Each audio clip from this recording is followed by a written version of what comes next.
परमात्मा के प्रकोप से भी हिलने वाला नहीं है किसान। सर्दी का मौसम में कड़कड़ाती ठंड है, हमारे 50 बूंदें लगातार 3 दिन से चली हुई हैं, फिर भी किसान 70, 75, 90 साल का किसान भी।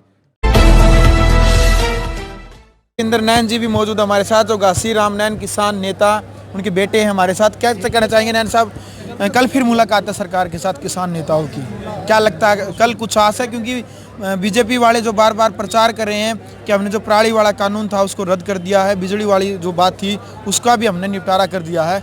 अब जो मेन मुद्दा एमएसपी और जो 3 कानून, क्या लगता है कि तीनों कानूनों को रद्द करेगी एमएसपी का नया कानून बनाएगी सरकार कल?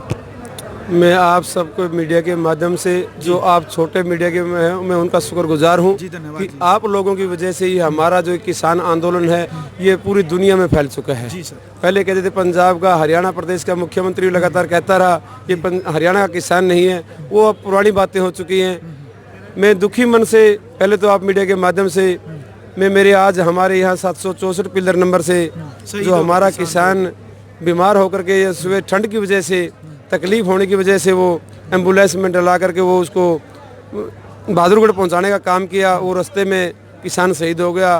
मैं परमात्मा से प्रार्थना करना चाहूँगा पहले कि उस परिवार को शांति प्रदान करे और उस आत्मा को अपने चरणों में स्थान दे। जिस परिवार से, जिस घर से साया उठ जाता है बच्चों के हाथ सिर पर से, उस परिवार से पता कर चलता है कि किसी इंसान की, जिस बेटी के सिर से हाथ चला जाता है, जिस मेरी बहन के सिर की मांग से संदूर चला जाता है, आत्मा से वो इंसान देखे। मोदी को तो इस बात का पता ही नहीं है, उसके औलाद नहीं है, बच्चा नहीं है, बीबी नहीं है, वो जो बीबी थी वो भी उसने छोड़ रखी है। आप लोगों के माध्यम से मैं कहना चाहता हूँ मुख्य प्रधानमंत्री को, वो कहता है कि बेटी बचाओ बेटी पढ़ाओ, ये हमारी लाखों लाखों बेटियां, हमारी माता बहनें यहाँ टिकरी बॉर्डर के अलावा सारे बॉर्डरों पर पहुँची हुई हैं। और आप लोगों ने कहा कि जो आने वाला समय की बात छेड़ी है, मैं उस पर आता हूँ। कोई भी आंदोलन या कोई समस्या हो वो टेबल पर ही हल होती है। बिल्कुल सर। पहले भी 6 दौर की 7 दौर की मीटिंगें हो चुकी हैं। हम आशावादी हैं, निराशावादी नहीं है। किसान तो 6 महीने की आस रखता है, ये तो दिनों की बात है। किसान तो जब फसल बोता अपने खेत में, वो 6 महीने के बाद पक के तैयार होती है। सर्दी गर्मी मौसम ओलावृष्टि सभी तरह की उस पर मारे आती हैं, उन सभी को सहन करके भी। चाहे आपने अभी मेरे से पहले वक्ता से पूछा था कि जुलाना क्षेत्र के अंदर जो एरिया फ्लडेड एरिया है उसको बीमा कंपनी ने निकाल दिया है, लेकिन फिर भी एक दाना फसल का ना होने के बावजूद भी ये मेरे जींद जिले का जुलाना के एरिया का किसान अपनी आशाओं और उम्मीदों के तहत वो फिर भी लगातार जारी रखता है, इस काम को, मुहिम को जारी रखता है। इस किसान का हौसला बुलंद है, वो किसी तरह की छोटी मोटी बातों से घबराने वाला नहीं है। जो कल की मीटिंग है, मैं आप मीडिया के माध्यम से जो मेरे किसान मेरे को देख रहे हैं, सुन रहे हैं, मैं उन सभी किसानों भाइयों से एक अपील करना चाहूँगा, चाहे फैसला हमारे पक्ष में रहे या ना रहे, लेकिन फिर भी धैर्य बनाए रखेंगे।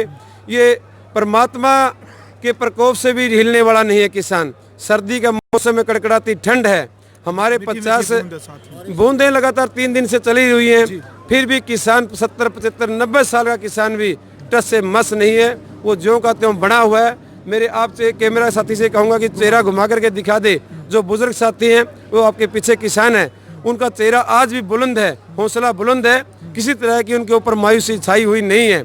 इसी तरह से ये जब तक डटे रहेंगे, जब तक ये 3 काले कानून वापस नहीं ले लेती सरकार।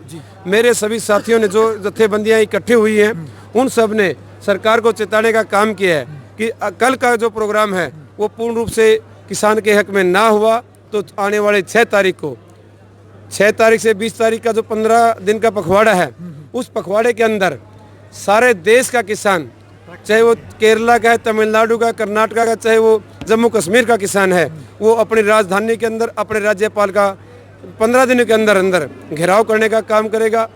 जितने भी देश के अंदर बीजेपी के MP MLAs हैं, मैं खास करके मेरे हरियाणा प्रदेश के नौजवान युवा साथियों से अपील करना चाहूँगा कि वो जो जजप्पा के और भाजपा के विधायक मंत्री MPs हैं, उन सभी का गांव में घुसना पर पूरी पाबंदी लगा दें, उनका घर से निकलना मजबूर कर दें, उनके रिलायंस के पंप, जियो का जो सिम है, उन सब का बहिष्कार कर दिया है।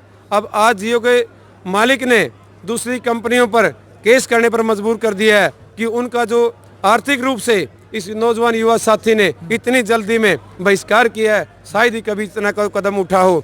मैं सभी युवा साथियों का धन्यवाद भी करना चाहूँगा। 1 मिनट और लूँगा मैं।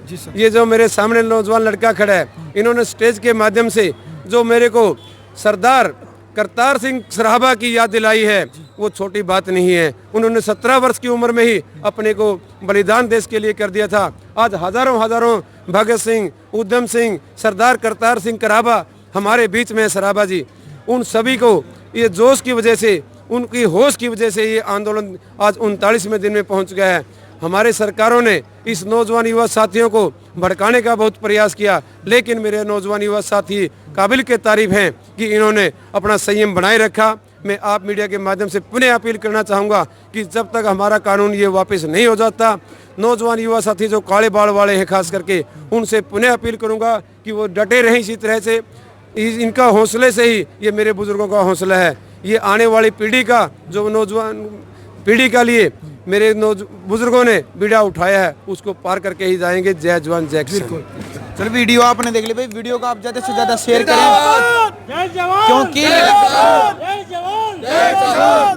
क्योंकि लगातार किसान आंदोलन से जुड़ी खबर आप सभी के सामने हम लेकर के आने लग रहे हैं। ग्राउंड मीडिया के लिए टिकरी बॉर्डर से अपने कैमरामैन सहयोगी इंतजार के साथ। राष्ट्र निर्माण की जानकारी के लिए ग्राउंड मीडिया चैनल को सब्सक्राइब करें और शेयर करें।